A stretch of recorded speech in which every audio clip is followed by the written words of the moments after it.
Dois se movem na direção das pessoas, como se buscassem uma resposta à pergunta interior: gostarão de mim?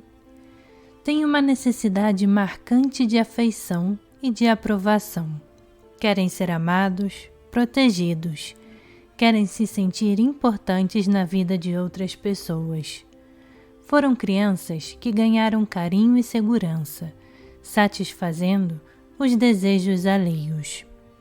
Com fruto de sua busca de aprovação, dois desenvolvem um sensível radar pessoal para a detecção de estados de espírito e de preferências. Dadores dizem que adaptam seus sentimentos aos interesses alheios e que, ao adaptá-los, são capazes de assegurar sua própria popularidade. Dizem também que, se não estiverem obtendo a aprovação de que precisam, o hábito de se adaptar pode se tornar compulsivo, a ponto de se esquecerem de suas próprias necessidades, numa tentativa impulsiva de agradar aos outros, como forma de adquirir amor. Como foram criados na compreensão de que a sobrevivência dependia da aprovação dos outros, os relacionamentos sobressaem como a área mais importante da existência. Dois relatam que se veem inadvertidamente se alterando para ir ao encontro das ideias dos outros sobre o que é desejável e conveniente. Dizem saber como se apresentar para que gostem deles e que essa capacidade se torna opressiva, porque lhes permite amortecer possíveis rejeições, dando às pessoas aquilo que elas querem. O hábito de se alterar para agradar gera, muitas vezes, a sensação de ter logrado as pessoas, só lhes mostrando o que elas querem ver. Dois se sentem como tendo muitos eus, se sentem capazes de mudar para se acomodar às necessidades das pessoas importantes em suas vidas. Um grau considerável de confusão pode surgir entre esses vários eus, a sensação de qual é o meu eu verdadeiro? De você me conhece mesmo se eu só mostrei a você um dos meus eus? São particularmente propensos a se entregar a relacionamentos com pessoas poderosas e muitas vezes descrevem a sensação de perda da identidade pessoal como uma alteração de si mesmos, a fim de se tornar a personalidade que mais agrade ao parceiro. Setores inteiros da vida e dos interesses prévios de um dois podem cair por terra quando a atenção se desvia para os aspectos do eu mais compatíveis com aquilo que o parceiro deseja. As fases iniciais de um relacionamento são dominadas pelo dois vivenciando os aspectos de si mesmo que alimentam as necessidades do parceiro. As fases posteriores são dominadas pelo sentimento de ser controlado pela vontade do parceiro, aliado a um desejo opressivo de liberdade. À medida que o relacionamento amadurece, há frequentes acessos histéricos de raiva. Uma vez que os aspectos do eu esquecidos durante o namoro começam a reaparecer. Dois sofrem um conflito entre o hábito de moldar sua apresentação pessoal de modo a ser basicamente irresistíveis para um parceiro e o desejo de ter a liberdade de fazer o que lhes aprouver. Por terem suprimido as próprias necessidades no interesse de agradar a outros, dadores tendem a se fazer indispensáveis ao parceiro ou às pessoas no poder, como forma de obter a satisfação dessas necessidades esquecidas. A ligação com o poder garante sua sobrevivência como pessoas, e ao de pessoas que possam fazer esses desejos se materializar. O êxito no controle de um relacionamento não se dá por força ou por coerção aberta, mas sim pela prestação de ajuda. Se resultados não se materializarem, haverá muita queixa, porque o equilíbrio entre o dar e o receber não ocorreu. Queixar-se é também uma tentativa por parte de quem ajuda, de fazer os outros reconhecerem quanto lhe devem. 2. Acreditam que os outros os busquem por suas características especiais de compreensão e que a família e os amigos são dependentes da ajuda que eles dão.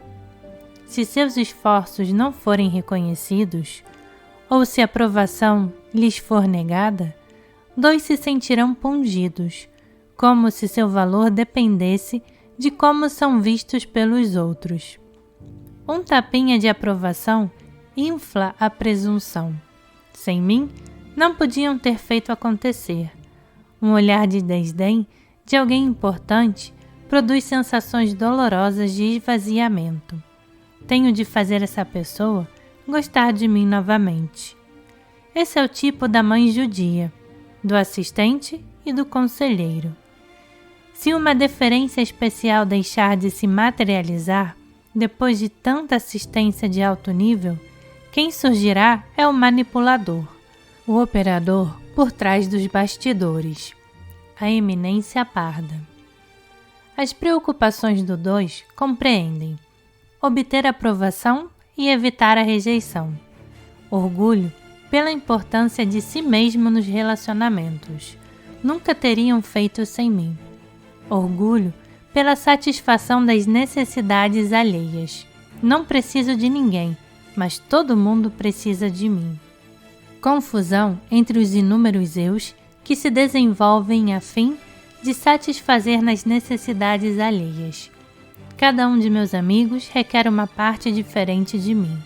Quem é meu verdadeiro eu? Confusão na identificação de desejos pessoais. Posso me transformar naquilo que você quiser, mas o que é que eu realmente sinto por você? Atenção sexual como garantia de aprovação. Eu não quero dormir com você, mas quero saber que você gostaria de dormir comigo. Ligação romântica com o grande homem com a mulher inspirada. Luta pela liberdade. Sensação de ser controlado pelas necessidades alheias. Histerismo e raiva, quando os desejos e as necessidades reais emergem e entram em conflito com os inúmeros eus que foram criados com o intuito de agradar os outros. Um estilo de atenção que consiste em se alterar para satisfazer as necessidades alheias e que podem levar a uma relação empática com o sentimento de outras pessoas ou a uma adaptação manipulatória aos desejos dos outros como forma de garantir seu amor. 2 foram crianças amadas por serem agradáveis. Eles rapidamente identificaram as características em si mesmos que atraíam os diferentes adultos em suas vidas e aprenderam a simular uma representação que atendesse a essas necessidades. Foram crianças amadas que aprenderam a manter o fluxo de atenção convergindo para elas. Meu pai era distante e difícil de alcançar, o que, de certa forma, tornava mais excitante o jogo de ganhar sua atenção, porque nenhum de meus irmãos era bom nisso. Eu me sentia um barômetro tentando descobrir qual era a dele. Chegava em casa e ia até o seu escritório, e lembro que hesitava antes de bater na porta, até descobrir qual era o seu estado de ânimo, para saber como eu deveria ser naquela noite. Era como imaginar qual de minhas personalidades eu devia usar naquela noite, e assim que eu tivesse assumido a que parecia mais adequada, então eu seria daquela forma para agradar a ele. Dei nomes a todas elas, anos depois, numa sessão de terapia, onde também me lembrei de repertórios inteiros de sentimentos que cada uma delas tinha. A minha favorita era a princesa. Ela era muito meiga, e quando eu era princesa, eu contava a meu pai todas as coisas que tinha feito enquanto ele estava trabalhando. Às vezes, também fingia ser princesa na escola, quando ele não estava lá, porque me sentia filha de um rei e o estava representando. Outro cenário comum é relatado por dois cuja sensibilidade às necessidades e aos desejos alheios se desenvolveu porque tiveram de dar apoio emocional aos próprios pais. Fui ao mesmo tempo uma criança carente e prestativa. Eu achava minha família um bando de incompetentes. Assim, cuidando de meus pais, eu os fazia bastante fortes para cuidarem de mim.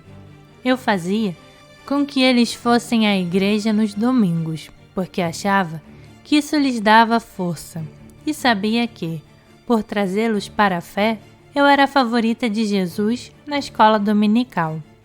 Como adulta, usei repetidas vezes esse padrão, de me entregar a um homem e, servindo a ele, fazer com que ele me servisse.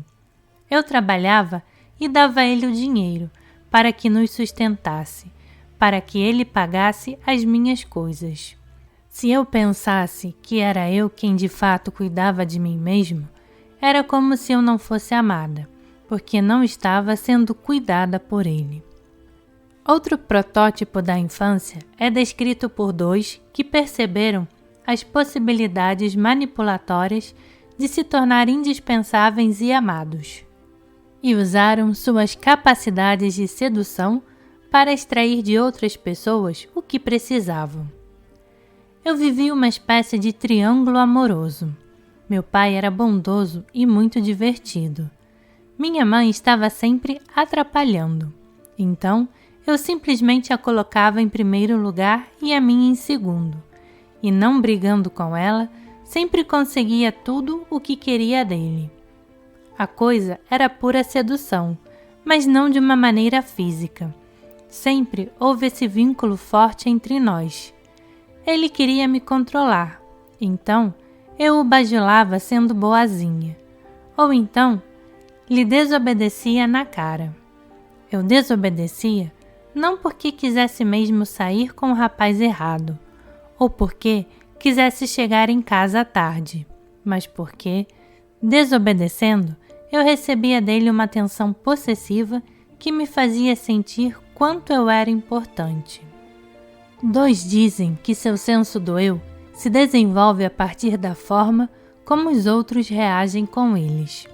A consideração de outras pessoas pode lhes inspirar um melhor desempenho, mas eles também percebem que se adaptam às imagens dos que convém aos outros, a fim de garantirem para si um suprimento de amor. Dois se sentem como se tivessem partes de si distribuídas a cada um de seus amigos, mas nenhum deles conhece a pessoa por inteiro. Muitas vezes, o hábito de se alterar faz dois se sentir como se estivesse enganando os amigos, o que, como postura defensiva, significa que dois não tem de se arriscar a ser visto por inteiro, nem a ser potencialmente julgado. Mas isso também ressuscita a crença da infância de que se compra o amor, escondendo o que é inaceitável. Ao mudarem de identidade para se conformar ao aspecto de si mesmos que agrade a certos amigos, dois correm o risco de perder contato com seus sentimentos autênticos. Seus próprios sentimentos e emoções são esquecidos à medida que o foco de sua atenção se confunde com os desejos dos outros. A aprovação dos outros não é algo que me faça pensar, assim como no presente vou dar à pessoa X. É uma forma de ser, na qual saio automaticamente atrás dos outros e me pego examinando as pessoas em busca de indícios de como elas funcionam ou do que precisam. Sinto muita insegurança, a não ser que eu saiba prever o modo como posso lhes ser útil. Durante todo o ginásio foi assim, era acordar e decidir quem eu devia ser naquele dia. Eu tinha de fato conquistado diferentes tipos de amigos, e para cada um deles eu tinha uma forma diferente de ser. E todas essas formas eu considerava muito autênticas e verdadeiras. Mas tê-los todos juntos no mesmo ambiente podia ser muito incômodo, porque eu não saberia qual dos meus eus eu deveria usar. E se uma pessoa nova se juntasse ao grupo, eu sentia que tinha de me readaptar, torcendo para que os outros não percebessem que eu começava a me comportar de modo ligeiramente diferente para o recém-chegado. Mês passado foi meu 30º aniversário, que se transformou numa verdadeira prova, por causa de todos os amigos diferentes que eu reuni e que não tinham absolutamente nada em comum, exceto o fato de me conhecerem. Acabou ocorrendo uma briga na cozinha entre uma enfermeira e um traficante que se odiaram à primeira vista. E apesar disso, eu considerava cada uma das pessoas que lá estava um amigo pessoal e íntimo. Há uma sensação precisa de que cada um desses eus tem sua própria integridade, embora possam ser radicalmente diferentes entre si. A apresentação do 2 pode diferir muito de um amigo para amigo, mas cada amigo é sentido com franqueza, e alguns deles de forma profunda. O fato de diferentes pessoas provocar o surgimento de diferentes aspectos do eu não implica necessariamente que esses eus estejam sendo falsificados, a fim de seduzir outras pessoas com uma falsa amizade. Contudo, há graves problemas que surgem do hábito permanente de buscar segurança na estima e na consideração positiva dos outros. Um deles é que 2 são, em geral, bem mais conscientes das formas como servir e atender a outras pessoas do que de suas próprias motivações. Uma criança cuja segurança depende do ato de dar, não só desenvolverá o orgulho de ser necessária aos outros, mas também certa relutância em reconhecer suas necessidades pessoais. Estas trazem à baila a possibilidade de desacordo com fontes potenciais de afeição. A atenção é, portanto, treinada a se concentrar externamente, de modo que as necessidades pessoais sejam negligenciadas, a fim de garantir o recebimento de amor. Trabalho como assistente odontológico e, para mim, é vital que os pacientes gostem de mim. Se são clientes novos, fico totalmente inseguro até poder entabular uma conversa que me revele como eles são e quais são seus interesses. É como uma pescaria, e acabo fisgando um assunto no qual estão interessados. Depois disso, me sinto suficientemente seguro para decidir se gosto ou não deles, mas é quase impossível saber o que sinto antes de me ver coberto e protegido por um entendimento com eles. Se é um paciente antigo, a coisa fica parecendo uma agenda Rolodex. Uma pessoa A significa que sou ficha A na Rolodex, e a personalidade adequada se molda diretamente à conversa. É um procedimento exaustivo, esse de estar sempre atrás de um sinal de que estou me saindo bem. Muitas vezes, 2 alegam dificuldades em manter um senso permanente de identidade em diferentes relacionamentos. O eu real pode se perder no baralhamento das alterações que ocorrem no decorrer de um dia comum. Dizem ser fácil se sujeitar a ser o que os outros querem, mas é difícil saber quais são os seus próprios desejos. Como 2 reprimem suas próprias necessidades no interesse de agradar aos outros, tendem a se tornar indispensáveis a um parceiro ou aqueles no poder, como forma de obter a satisfação daquelas necessidades esquecidas. Essa manobra tanto garante a sobrevivência pessoal quanto mantém sua postura de dador. A primeira coisa que procuro num lugar novo é saber quem tem peso, quem tem o poder no lugar. Faço isso ficando primeiramente na retaguarda até ver como as pessoas estão reagindo entre si e até ficar claro para mim quem tem o respeito. Quando descubro, confrontar essas pessoas é um desafio, e como se todo o resto tivesse ido embora. Fico mais corajoso e tento manter contato visual. E mesmo que seja uma sala lotada e eu não consiga, vou me sentir numa corrente de contatos e vou saber se elas estarão disponíveis para mim ou não.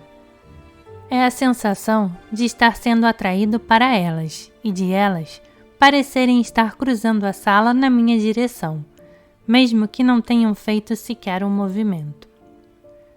Dadores obtêm a satisfação de seus próprios desejos e necessidades através de pessoas capazes de fazer esses desejos e necessidades se materializarem. O êxito no controle de uma parceria não é obtido por uma ação frontal, mas pelo dois oferecendo, metaforicamente, um guarda-chuva para proteger o companheiro da chuva e depois sendo levado pelo braço da outra pessoa. É importante que dois percebam que aquilo que dão aos outros é o que vão esperar em troca. Se é oferecido um guarda-chuva, então o dois quer ser protegido da chuva. Se o aniversário for lembrado, então o dois quer que o seu também seja lembrado. Quando dois oferecem ajuda, provavelmente o fazem com a expectativa de serem incluídos se o empreendimento for bem sucedido. E na hora que oferecem ajuda, é provável que estejam tão identificados com o aspecto de si mesmos que será mais aceitável para o empreendimento, que talvez lhes seja difícil distinguir o desejo autêntico de ajudar do hábito de esperar ajuda em troca.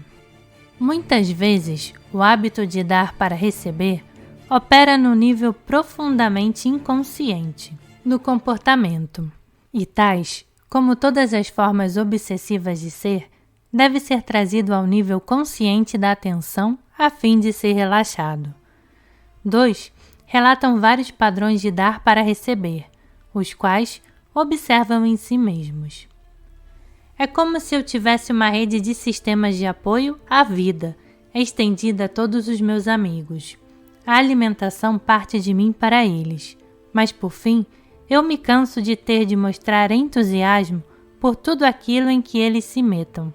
Arrumo muitas atividades diferentes com várias pessoas diferentes e no final fico exausta de agir pelos outros e mostrar sempre uma fachada de entusiasmo, até o ponto em que só quero ir embora e não fazer mais nada por ninguém.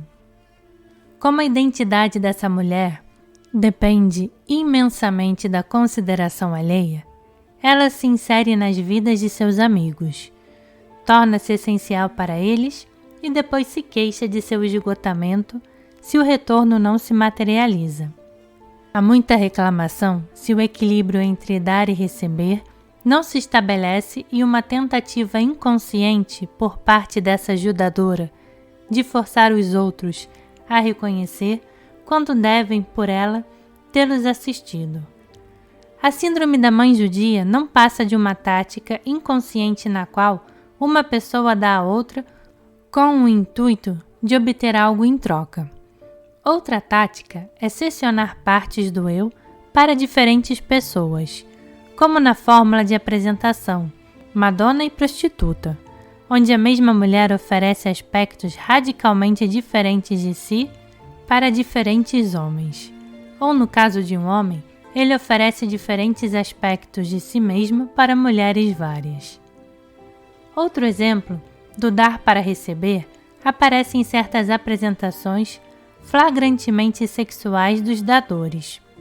Muitos dois relatam que não têm consciência das vezes em que passaram rapidamente para sentimentos de perder a identidade com outra pessoa, de se fundir a ela, e que não estão conscientes de que seu hábito de emanar as características desejáveis para o outro é bastante visível e obviamente sedutor.